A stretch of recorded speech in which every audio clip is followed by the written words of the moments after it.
Andhra Pradesh current affairs అంశాల్లో ముఖ్యమైనవి. ఒకటి 2026 ఏప్రిల్ 30వ తారీఖున ఆంధ్రప్రదేశ్ అంశాలలోని వర్తమాన విషయాలను మనం ప్రస్తావిస్తున్నాం.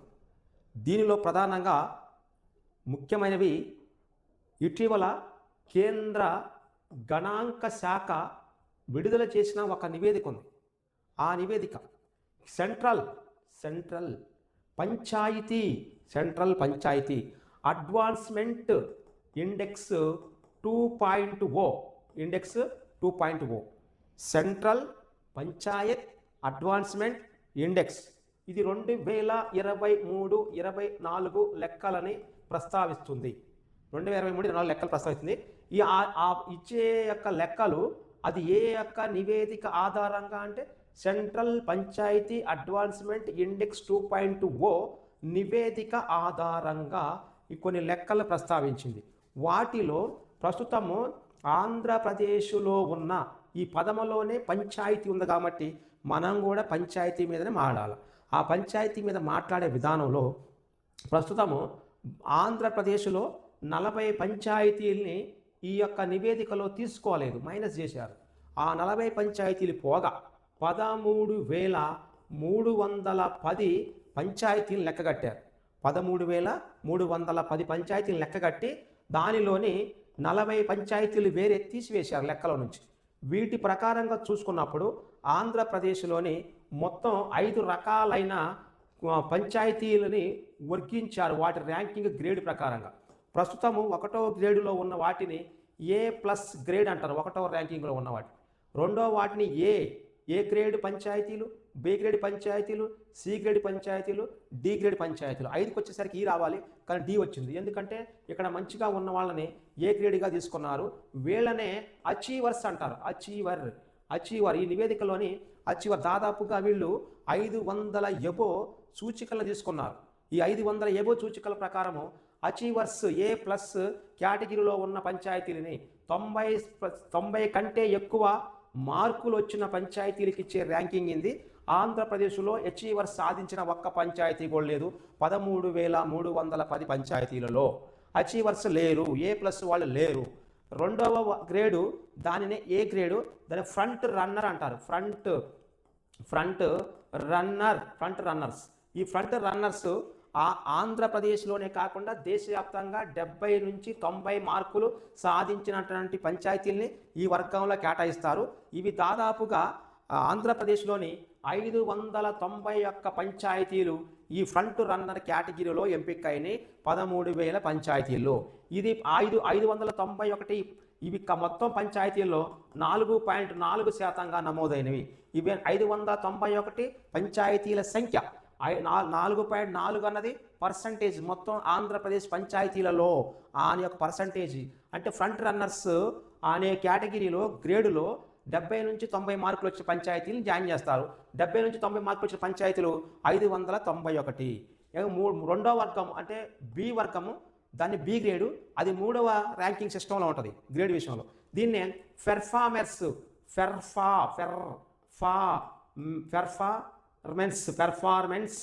ఈ పెర్ఫార్మెన్స్ కేటగిరీలో దాదాపుగా ఆంధ్రప్రదేశ్లోని లెక్క ప్రకారం 60 మార్కుల నుంచి 70 మార్కుల మధ్య సాధించినటువంటి పంచాయతీల్ని పెర్ఫార్మర్గా లెక్కిస్తారు.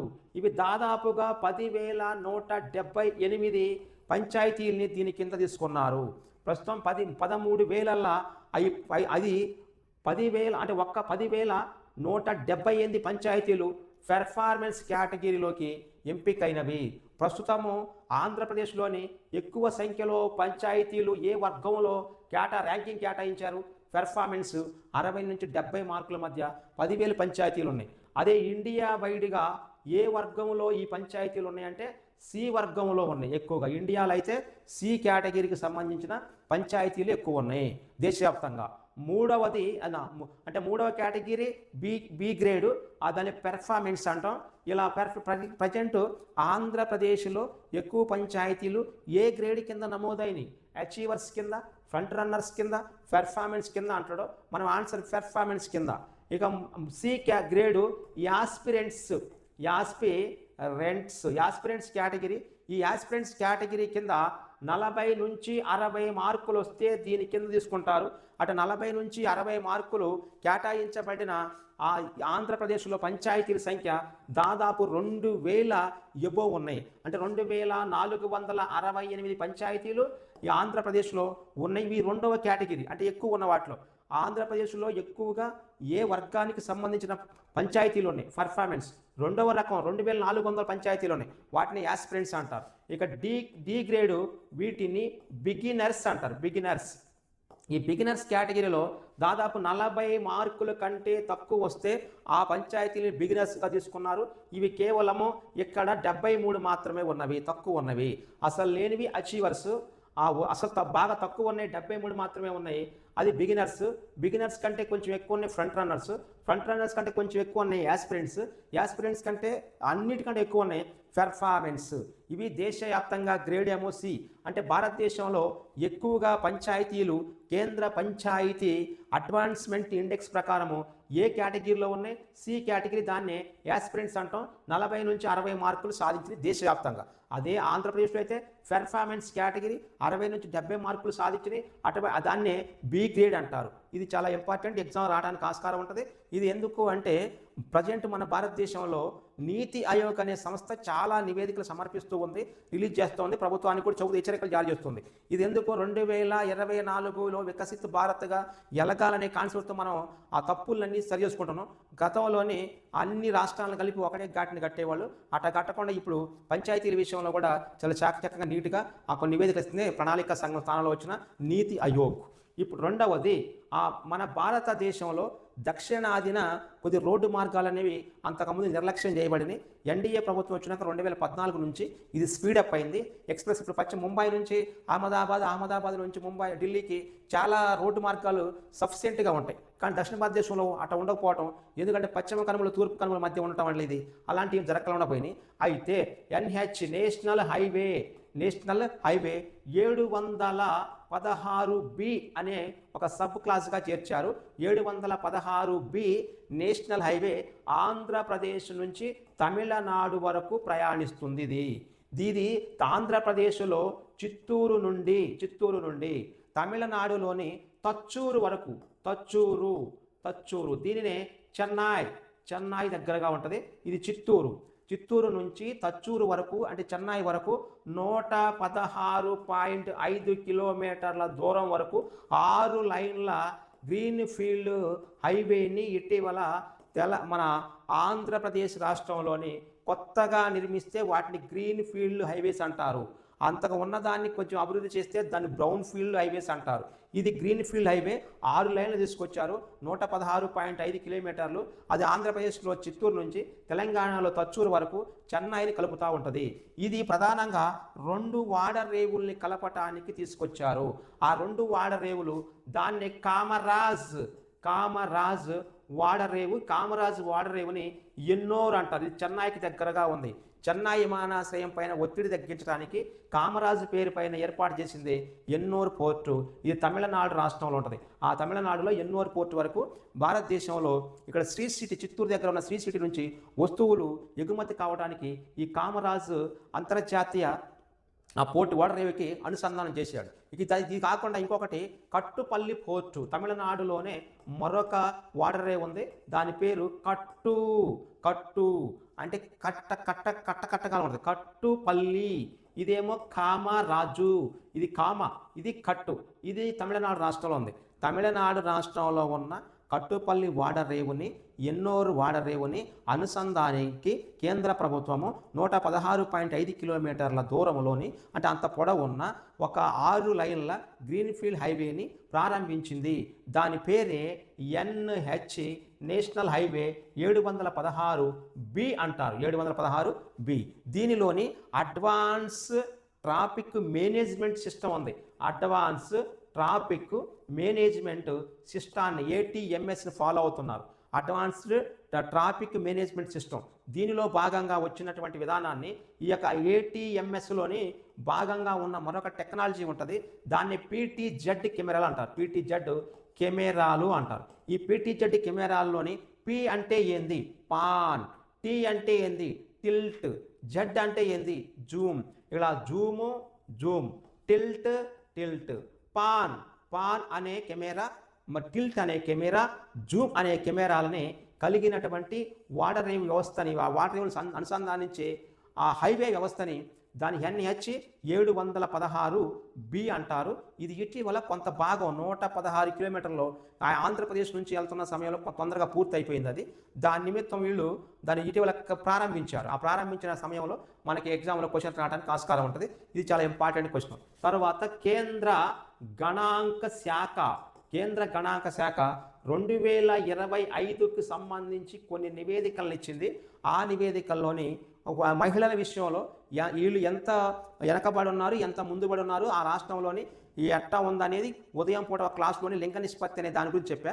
ఇప్పుడు మహిళల సాధికారత, ఎంపవర్మెంట్ విషయంలో చెబుతున్నమాట. ఇట్లా ఆంధ్రప్రదేశ్లోని కేంద్ర గణాంక శాఖ 2025లో కొన్ని లెక్కలు ఇచ్చింది ఆ రాష్ట్రానికి సంబంధించి.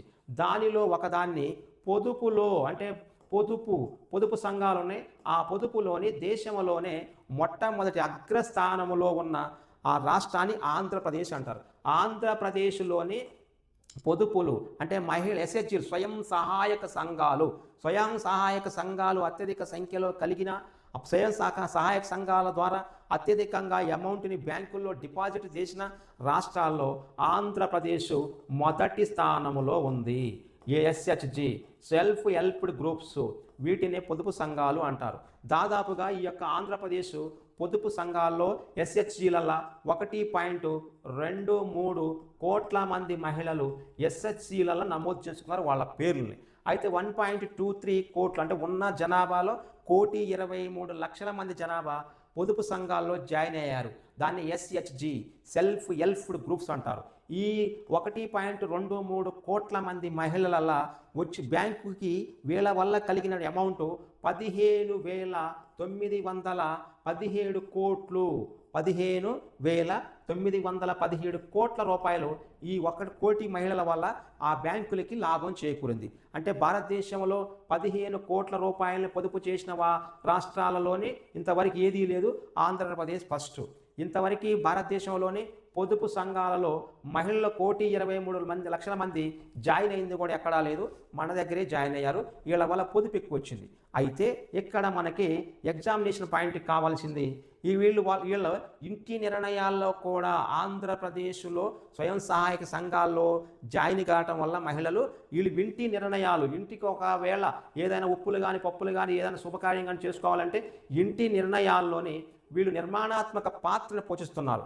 అంటే ఇంటి నిర్ణయాలు సలహాలు సంప్రదింపులు వాళ్ళు డిసిషన్ తీసుకోవడంలోని ఆంధ్రప్రదేశ్ యొక్క ఉమెన్స్ మహిళలు కీలక పాత్ర పోషిస్తున్నారు. వీళ్ళ యొక్క భాగస్వామ్యము 2015-16లోని ఇంటి యొక్క నిర్ణయాల్లో మహిళల యొక్క కీలక పాత్ర భాగస్వామ్యాన్ని తీసుకుంటే 79.9% 2015-16లో ఉంది. అది ఇప్పటికల్లా 84.1% పెరిగింది. అంటే గతంలోని 2015-16 10 సంవత్సరాల కింద ఉన్న ఇంటి యొక్క నిర్ణయాల్లో కీలక భాగస్వామ్యాన్ని కల్పించే విషయంలో 100కు 79 మంది మహిళలకి స్వేచ్ఛ ఉండేది. ఇక తర్వాత 2015-16 లెక్కలు అయితే 2019-21 మధ్య భారతదేశంలోని మహిళల యొక్క భాగస్వామ్యము ఇంటి నిర్ణయాల్లో 84% ఉంది. అంటే 100 మంది మహిళలు ఉంటే వాళ్ళలో 84% మంది మహిళలు వాళ్ళ సొంత నిర్ణయాలు తీసుకునే అవకాశాన్ని కల్పించుకున్నారు. ఎందువల్ల?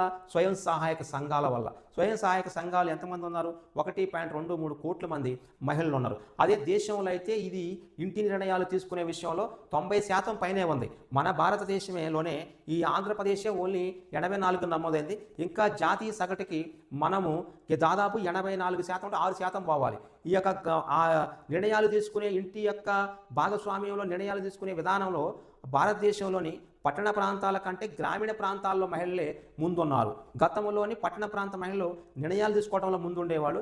ఇప్పుడు పట్టణ ప్రాంత ప్రజల కంటే గ్రామీణ ప్రాంత ప్రజలే ముందుగా నిర్ణయాలు తీసుకోవడంలో ముందుగా ఉంటున్నారు. తర్వాత ఆంధ్రప్రదేశ్కి సంబంధించి ఈ కేంద్ర గణాంక శాఖ నివేదిక 2025 ప్రకారము ఒక్కొక్క మహిళ ఖాతాలో ఆంధ్రప్రదేశ్ యొక్క మహిళల ఖాతాల అకౌంట్లోని దాదాపుగా వాళ్ళ లెక్కేస్తే 33,000 రూపాయలు, దాదాపుగా 33,639 రూపాయలు ప్రతి మహిళ బ్యాంక్ అకౌంట్లోకి ఉన్నట్టు లెక్క. అంటే మహిళల లెక్కేస్తే ఆ మహిళల పేరు పైన ఉన్న అమౌంట్లో ఒక్కొక్క మహిళ బ్యాంకు కొంతమంది మహిళల దగ్గర బ్యాంకు ఖాతాలో డబ్బులు ఉండగా ఇప్పుడు నేను చెప్పిన దాని ప్రకారం మీరు వెళ్ళి రేపొద్దున బ్యాంక్ కాడికి వెళ్ళి పుస్తకం పెట్టి నా 33,693 కూడా నేను కోచింగ్ పోవాలన్నారు అనుకో, అప్పుడు వాళ్ళు ఇవ్వరు. ఎందుకు ఇవ్వరు?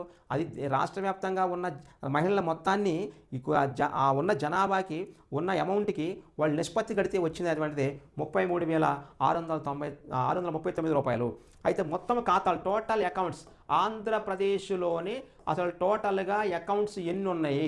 దాదాపు 9.69 కోట్ల అకౌంట్లు ఉన్నాయి, బ్యాంకు ఖాతాలు అకౌంట్లు. వీటిలోని డిపాజిట్ల సంఖ్య, బ్యాంకు ఖాతాల సంఖ్య, అది డిపాజిట్ల సంఖ్య 3.28 కోట్లు డిపాజిట్లుగా ఉన్నాయి. అంటే దాదాపు అమౌంట్, కోట్లు అంటే అమౌంట్ కదా, అయితే 3.28 లక్షల కోట్ల రూపాయలు మన ఆంధ్రప్రదేశ్లో మొత్తం మీద టోటల్గా అందరి మీద కలిపి ఉన్న అకౌంట్లు అందరి మీద కలిపి ఉన్న అకౌంట్ల డబ్బులు ఇవి 3.28 లక్షల కోట్లు. ఈ 9 లక్షల కోట్ల బ్యాంకు ఖాతాల్లో మహిళల యొక్క అకౌంట్స్ మొత్తము 4.47 కోట్లు ఉన్నాయి. ఈ 9.69 కోట్ల అకౌంట్స్లో ఆంధ్రప్రదేశ్లో మహిళల అకౌంట్స్ 4.47 కోట్లు. అయితే ఈ మహిళల యొక్క డిపాజిట్లు, డబ్బు ఎంత దాచుకున్నారు వీళ్ళు ఎంత దాచుకోగలిగారు అంటే దేశవ్యాప్తంగా అయితేనేమో ఇలా 3.28 లక్షల కోట్లు ప్రజెంట్ బ్యాంకులల్లో ఆంధ్రప్రదేశ్ బ్యాంకులో ఉంది. వీళ్ళకి ఎంత ఉంది అంటే 1.50 లక్షల కోట్ల రూపాయలు మహిళల ఖాతాలోనే ఉన్నాయి. ఇవి కాకుండా తర్వాత ఆంధ్రప్రదేశ్లో జన్ ధన్ ఖాతాలు వీటిని జీరో అకౌంట్గా మొదటి ప్రారంభించారు. తర్వాత కాలంలో దాని మార్పులు చేర్పులు చేశారు. అయితే ఇక్కడ 1.68 కోట్ల ఖాతాలు జన్ ధన్లో ఉన్నాయి ఆంధ్రప్రదేశ్ మొత్తం మీద. వీటిలోని పురుషుల యొక్క ఖాతాలు 72.62 లక్షల ఖాతాలు ఉన్నాయి. అంటే 72.62 లక్షల ఖాతాలేమో మన పురుషులకి జన్ ధన్లో ఉన్నాయి. మహిళల విషయంలో మొత్తం విషయంలో ఆంధ్రప్రదేశ్లోని మహిళలు 96,35,000 మొత్తం అమౌంట్ జన్ ధన్ ఖాతాలు ఆంధ్రప్రదేశ్ మహిళలకు ఉన్నాయి. ఆంధ్రప్రదేశ్ మహిళలలోని జన్ ధన్ ఖాతాలు పురుషుల కంటే ఎక్కువ ఉన్నాయి. ఈ పాయింట్ కావాలి. వీళ్ళకి 72 నుండి వీళ్ళకి ఎంత ఉంది? 96 ఉంది. ఇది రాష్ట్ర వ్యాప్తంగా ఉన్నటువంటి డిపాజిట్లో అమౌంట్ ఎంత ఉంది? ఇది ఎన్ని ఖాతాలు ఉన్నాయి? ఇది మహిళల యొక్క మొత్తం ఖాతాలు. ఈ ఖాతాల్లోని ఆ జన్ ధన్ ఖాతాలు ఎంత? 1.68. ఈ యొక్క అమౌంట్లోని మేల్ ఎంత, ఫిమేల్ ఎంత? జన్ ధన్ ఖాతాల మటుకి మహిళలే ముందున్నారు ఆంధ్రప్రదేశ్లో. తర్వాత మహిళల విషయంలోని ఆంధ్రప్రదేశ్కి సంబంధించిన మరొక ఇండెక్స్, దాని ప్రకారం చూస్తే ఆంధ్రప్రదేశ్ యొక్క వీళ్ళు లోక్సభ 2024లోని 18వ లోక్సభకి ఎన్నికలు జరిగితే ఆ 18వ లోక్సభలోని ఎంతమంది మహిళలు ఎంపికయ్యారు? 25 లోక్సభ స్థానాలుంటే వాటిలో 3 మహిళలు ఎంపికయ్యారు లోక్సభ ఎంపీలుగా.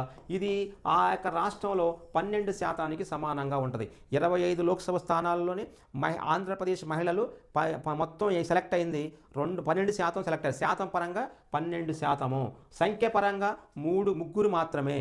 అదే 2024 సంవత్సరము శాసనసభ ఎన్నికలలో ఎమ్మెల్యేలలోని 13% నమోదు చేసుకున్నారు. మొత్తం 175 ఎమ్మెల్యేలలో 13% నమోదు చేసుకున్నారు. అది 170 సీట్లలో 22 మంది ఎమ్మెల్యేలుగా ఎంపికయ్యారు. ఆంధ్రప్రదేశ్ మహిళా ఎంపీల సంఖ్య 22. ఆంధ్రప్రదేశ్లో మహిళా లోక్సభ సభ్యుల సంఖ్య 25లో 3. అలాగనే వీళ్ళు పంచాయతీరాజ్ సిస్టంలోని మొత్తం పంచాయతీ రాజుల వీళ్ళ యొక్క స్థానాలు అంటే మండల పంచాయతీ, జిల్లా పంచాయతీ మరియు గ్రామ పంచాయతీల వీళ్ళ సిస్టం దాదాపు 1.54 కోట్ల మంది ఉన్నారు. యాక్చువల్గా 1,54,00,000 1 లక్ష, ఇది 1 లక్ష 1 1 5 4 మరియు 4 1 4 ఒకట్ల పదులు వందలు వేలు 10,000 లక్ష 154ని 414 గుర్తుంచుకుంటే సరిపోద్ది. అట్ట గుర్తు చెప్పిందన్నమాట. 154 చివరి 4లు ఉంటాయి, కట్ చేయాలి గుర్తున్నాలంటే. ఒకట్ల పదులు వందలు వేలు 10,000 లక్ష అంటే 1.54 లక్షల మంది పంచాయతీలలో పనిచేస్తున్నారు. 1.5 లక్ష అంటే 1,54,414 మంది పంచాయతీలలో పనిచేస్తే దానిలోని ఇంతమంది పంచాయతీలలో ఉన్న వాళ్ళ ఎన్నికైన వాళ్ళలో 85,000 మంది 85,000 మహిళలు, దాదాపు 55.4% మహిళా భాగస్వామ్యము పంచాయతీ రాజులో ఉంది. పంచాయతీ రాజులో మహిళా భాగస్వామ్యం 55%.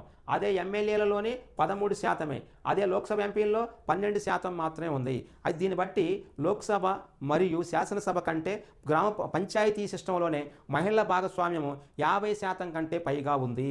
ఇప్పుడు ప్రజెంట్ శాతాలు అడుగుతారు ఎక్కువ ఎగ్జామ్లోని, అదే మనం పట్టుకోవాలి. తర్వాత బీమా పథకాల్లోని ఆంధ్రప్రదేశ్ మహిళలు ఏ విధంగా ఉన్నారు? బీమా పథకాలు బీమా ఖాతాలు లేదా పథకాలు అకౌంట్స్ అంటే ఆంధ్రప్రదేశ్ కాకుండా దేశవ్యాప్తంగా కొన్ని కేంద్ర ప్రభుత్వం పథకాలను ప్రవేశపెడుతూ ఉంటుంది. దానిలోనే ప్రధానమంత్రి జీవన్ జ్యోతి బీమా యోజన అంటారు, దాన్ని JJBY అంటాం. అట జీవన్ జ్యోతి బీమా యోజన పథకంలో మొత్తము 1.41 కోట్ల మంది ఆంధ్రప్రదేశ్లో ఈ అకౌంట్లని జాయిన్ చేసుకుంటే దానిలో 76 లక్షల మంది మహిళలు ఉన్నారు. ఆంధ్రప్రదేశ్లోనే 1.41 కోట్ల మంది, వీళ్ళు కోట్లు, ఇన్ని 1.5 కోటిన్నర జనాభా జీవన్ జ్యోతి బీమా యోజనలో జాయిన్ అయితే దానిలో 76 సకానికి సగం మంది మహిళలు బీమా యోజన జీవన్ జ్యోతి బీమా యోజనలో పాలు పంచుకున్నారు. నెక్స్ట్ ప్రధానమంత్రి సురక్ష బీమా యోజన SBY, దీనిలోని దాదాపు 3.5 కోట్ల మంది జనాభా దీనిలో నమోదవుతారు. అయితే దీనిలోని 3.5 కోట్ల మంది జనాభా ఉంటే కేవలము 1.60 కోట్ల మంది మహిళలు ఇది ప్రధానమంత్రి సురక్ష బీమా యోజనలోని జాయిన్ అవుతారు. అంటే ఇక్కడ మహిళా భాగస్వామ్యం అనేది ప్రభుత్వంలో ఏ పథకాల్లో ఎంత ఉందని కేంద్ర గణాంక శాఖ కొన్ని నివేదికలు తీసింది. ఆ నివేదికలలో 1.5 కోటిన్నర మంది ఏమో సురక్ష బీమాలో ఉన్నారు, జీవన్ జ్యోతిలోని 76 లక్షల మంది ఉన్నారు. అది మనకు కావాలి ఎగ్జామ్లో అడిగేది చిన్న ట్రిక్ అడుగుతారు, ఆటోమేటిక్గా మనం బోల్తా కొడతాం. ఆంధ్రప్రదేశ్లోని బ్యాంకు ఉద్యోగాల విషయంలో బ్యాంకు ఉద్యోగుల వల్ల మహిళా భాగస్వామ్యము ఎంత ఉంది? 33.8% మాత్రమే ఉంది. ఆంధ్రప్రదేశ్లోని బ్యాంకు ఉద్యోగుల విషయంలో 3.8% భాగస్వామ్యం నమోదు చేసుకుంది. తర్వాత ముద్రా యోజన, దాన్ని ముద్రా యోజన అంటారు. ముద్రా యోజనలో ఆంధ్రప్రదేశ్ యొక్క భాగస్వామ్యం ఎలా ఉంది? దీనిలో యాక్చువల్గా ఆంధ్రప్రదేశ్లో టోటల్గా 1.10 కోట్ల అకౌంట్లు ముద్రా యోజనలో ఉన్నాయి. ఆంధ్రప్రదేశ్ యొక్క ముద్రా యోజన పథకంలో ఇప్పుడు యాక్చువల్గా దీన్ని ప్రధానమంత్రి ముద్రా యోజన అంటారు, PMMY అంటాం. ఈ ప్రధానమంత్రి ముద్రా యోజనలో తెలంగాణ కంటే మరి మిగతా రాష్ట్రాల కంటే ఆంధ్రప్రదేశ్ ఈ యొక్క అకౌంట్ల విషయంలో తమిళనాడు మరి పక్కన బీహార్ కంటే కూడా వెనకబడి ఉంది. ఆ వెనకబడినటువంటి విషయం ప్రకారమే 1.10 కోట్లని కలిగి ఉంది. 1.10 కోట్ల కలిగి ఉన్నటువంటి దానినే కోట్ల అకౌంట్స్ ఇవి. ముద్రా యోజనలోని టోటల్గా అకౌంట్లు 1 కోటి మంది జాయిన్ అయ్యారు. ఈ కోటి మంది జాయిన్ అయితే వీళ్ళకి ఇచ్చిన రుణాలు 1.36 కోట్ల రూపాయలు ఇచ్చారు. 1.36 లక్షల కోట్లు ఇవి. ఇది దాదాపుగా కోటి అంటే చిన్నగా ఉంటుంది, ఇంతమందికి మనిషికి 1 రూపాయి వస్తుంది. మళ్ళీ అట్లాంటి కోటి అంటే అది దాదాపుగా 1.36 లక్షల కోట్ల రూపాయలని ముద్రా యోజన కింద ఇచ్చారు. అయినా సరే వీటిలోని వీళ్ళల్లా మనకు మహిళలు 1 కోటి మందిలో మహిళల యొక్క భాగస్వామ్యం 44 లక్షల మంది. ఈ యొక్క 1.36 మరి లక్షల కోట్లలోని మహిళల భాగస్వామ్యం కేవలము 34,000 కోట్లు మాత్రమే. వెనకబడిపోయారు ఆటోమేటిక్గా. అయితే ఇదే విషయంలోనే బీహార్ రాష్ట్రము అన్నిటికంటే ముందు ఉంది ముద్రా యోజనలోని అకౌంట్ కల్పించే విషయంలో. తర్వాత 2వ స్థానంలోని తమిళనాడు రాష్ట్రం ఉంది. అంటే ముద్రా యోజన, బీమా యోజనలు అన్నీ ఒక్కొక్క మహిళ ఖాతాలో ఎంత డబ్బులు ఉన్నాయి, ఎంత డిపాజిట్ ఉన్నాయి, లోక్సభలో ఎంత భాగస్వామ్యం ఉంది, ఇంటి నిర్ణయాల్లో వీళ్ళ భాగస్వామ్యం ఎలా ఉందని మొత్తం తీశారు. ఆ తీసిన ప్రకారము ఇప్పుడు ముద్రా యోజనలోని రాష్ట్రం వెనకబడి ఉంది. తర్వాత డీమ్యాట్ అకౌంట్స్ యాక్చువల్గా వీటిని తీసుకునే వాళ్ళనే డిమాట్ అకౌంట్లు తీసుకునే వాళ్ళు ఎక్కువగా స్టాక్ మార్కెట్లో ఇన్వెస్ట్మెంట్ చేద్దామని ఆలోచన ఉన్నటువంటి మహిళల విషయంలో ఆంధ్రప్రదేశ్లో 283% డిమాట్ అకౌంట్లు పురుషులలో పెరిగితే అదే కాలంలోని 365% స్త్రీల యొక్క డిమాట్ అకౌంట్లు పెరిగినవి. అంటే ఆంధ్రప్రదేశ్లో పురుషుల కంటే మహిళల డిమాట్ అకౌంట్ల పెరుగుదల శాతము ఎక్కువ ఉన్నది డిమాట్ అకౌంట్ల విషయంలో, అంటే ఆంధ్రప్రదేశ్కి సంబంధించి. తర్వాత పని చేసేవారు ఆంధ్రప్రదేశ్లోని గతం కంటే పెరిగారు, గత లెక్కల కంటే గ్రామీణ ప్రాంతాల్లో కూడా పెరిగారు. ఆంధ్రప్రదేశ్లోని కార్మిక భాగస్వామ్యము అంటే 15 సంవత్సరాలు పైబడి పని చేయగలిగే స్థితిలో ఉన్న వాళ్ళకి పని కల్పించే విధానంలో ఆంధ్రప్రదేశ్లోని పని చేసేవారు అధికంగానే ఉన్నారు. మరి వీళ్ళు కూడా పనిచేసేవారు గ్రామీణ ప్రాంతంలో అధికంగా ఉన్నారు, భారతదేశం వ్యాప్తంగా చూసుకున్నప్పుడు ఆంధ్రప్రదేశ్లోని పనిచేసేవారు ఎక్కువే ఉన్నారు, రైట్. తర్వాత ఆ పనిచేసే వాళ్ళు కూడా గ్రామీణ ప్రాంతంలో ఉన్నారు. అది ప్రీవియస్ ఎగ్జామ్లోని ఆ కార్మిక జనాభా, ఉత్పత్తి జనాభా, పని చేయగలిగే జనాభా 15 సంవత్సరాల నుంచి 59 సంవత్సరాల మధ్య ఉన్నోళ్ళు. అయితే 2023-24 సంవత్సరాలలోని గ్రామీణ ప్రాంతంలో ఈ పనిచేసే వారి యొక్క నిష్పత్తి శాతము 57.4% మహిళలు. అంటే ఉన్న మహిళల గ్రామీణ ప్రాంతంలో 57% మంది మహిళలు పనిచేస్తూ ఉన్నారు. అదే భాగస్వామ్యము 2025 నాటికల్లా ఇదే గ్రామీణ ప్రాంతాల్లో 61% పెరిగింది. ఓకే, మహిళల యొక్క ఆ పనిచేసే వారి యొక్క పర్సంటేజీ 2023లోని 57% ఉంటే 2025 కల్లా అది 61% వచ్చింది. ఇదే సంవత్సరాల్లో పట్టణ ప్రాంతంలో పనిచేసేటువంటి విషయంలో పట్టణాలలో ఈ సంవత్సరంలో పట్టణ ప్రాంతాలలోని పనిచేసేటువంటి కార్మికుల విషయంలో ఈ 23-24లో 22.8% మాత్రమే ఈ యొక్క జనాభా పనిచేస్తున్నారు. మహిళలు 100 మంది మహిళలు పట్టణాలలోని 22% మాత్రమే పనిచేస్తున్నారు. అదే 25వ సంవత్సరంలోని పట్టణాలలోని పనిచేసే వారి యొక్క మహిళల సంఖ్య 24.9%. అంటే ఆ భారతదేశంలోని ఒక రకంగా ఉంటే ఆంధ్రప్రదేశ్లో ఒక రకంగా ఉంటుంది.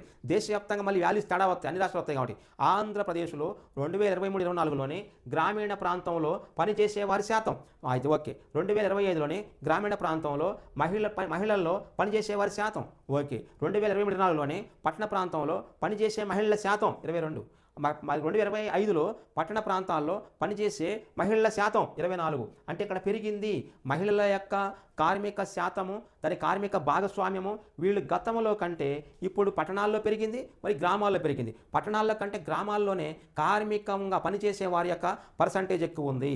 తర్వాత కార్మిక శక్తి భాగస్వామ్య రేటు అంటారు.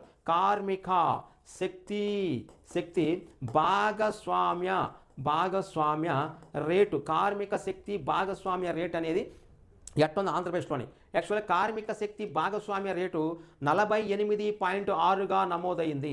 48.6గా నమోదైన దాన్ని కార్మిక శక్తి భాగస్వామ్య రేటు అంటారు. వీళ్ళకి 48.6% నమోదైతే దీనిలోని రోజువారీ కూలీ విషయంలోని రోజువారీగా కూలి ఎంత ఇస్తారు. గ్రామీణ ప్రాంతంలో ఒక రకమైన కూలి ఉంటుంది, పట్టణ ప్రాంతంలో ఒక రకమైన కూలి ఉంటుంది. మళ్ళీ గ్రామీణ ప్రాంతంలో రోజువారీ కూలి 341 రూపాయలు వస్తున్నాయి. అదే పట్టణ ప్రాంతంలో 354 రూపాయలు వస్తున్నాయి రోజువారీ కూలి తీసుకుంటే. అయితే పట్టణ ప్రాంతాల్లోని గ్రామీణ ప్రాంతాల్లో చూసుకుంటే అంటే ఇక్కడ రోజువారీ కూలి గ్రామీణ ప్రాంతాల్లో 341 రూపాయలు, అదే రోజువారీ కూలి పట్టణాల్లోని 354 రూపాయలు. ఇదే పురుషుల విషయంలోని పురుషులకి గ్రామీణ ప్రాంతంలో ఒక రకమైన మన అమౌంట్ ఉంటుంది, పట్టణ ప్రాంతంలో ఒక రకమైన అమౌంట్ ఉంటుంది. ఈ పట్టణ ప్రాంతంలోని 492 రూపాయలు ఇస్తున్నారు గ్రామీణ ప్రాంతాలు ఊర్లలో. అదే పట్టణ ప్రాంతంలో సిమెంట్ పనికి పోతే 636 రూపాయలు ఇస్తున్నారు. అంటే యాక్చువల్గా మహిళల కంటే మహిళల యొక్క రోజువారీ కూలి 341 వస్తుంది గ్రామీణ ప్రాంతంలో, వీళ్ళకి 492 వస్తున్నాయి పురుషులకి. అదే రోజువారీ కూలి పట్టణ ప్రాంతాల్లో మహిళలకి 354 రూపాయలు వస్తున్నాయి. అదే పట్టణ ప్రాంతాల్లోని పురుషులకి 636 రూపాయలు వస్తున్నాయి. అది ఇది ఇలా రావటం వల్ల మహిళల కంటే పురుషులు ఎక్కువగా పనిచేస్తారనే భావన ఉందేమో. అందుకనే ప్రాథమిక హక్కుల్లోని పని ప్రదేశాల్లో సమాన వేతనం ఇవ్వాలి, సమాన పనికి సమాన వేతనం వేతనం ఇవ్వాలనేది అక్కడ వాళ్ళు రూల్ ప్రాథమిక హక్కులు పెట్టారు. ఆంధ్రప్రదేశ్ యొక్క నిరుద్యోగిత రేటు కూడా గతం కంటే ఇప్పుడు 5% కంటే తక్కువే ఉంది. అది ఆంధ్రప్రదేశ్ నిరుద్యోగిత రేటు విషయంలోని 4.2% నమోదైంది. ఆంధ్రప్రదేశ్ యొక్క నిరుద్యోగిత రేటు 4.2%. అదే కూలీల విషయంలో మాత్రం కార్మిక భాగస్వామ్య విషయంలో పురుషుల కంటే మహిళలకి ఆ రేటు కూలి రేటు తక్కువగా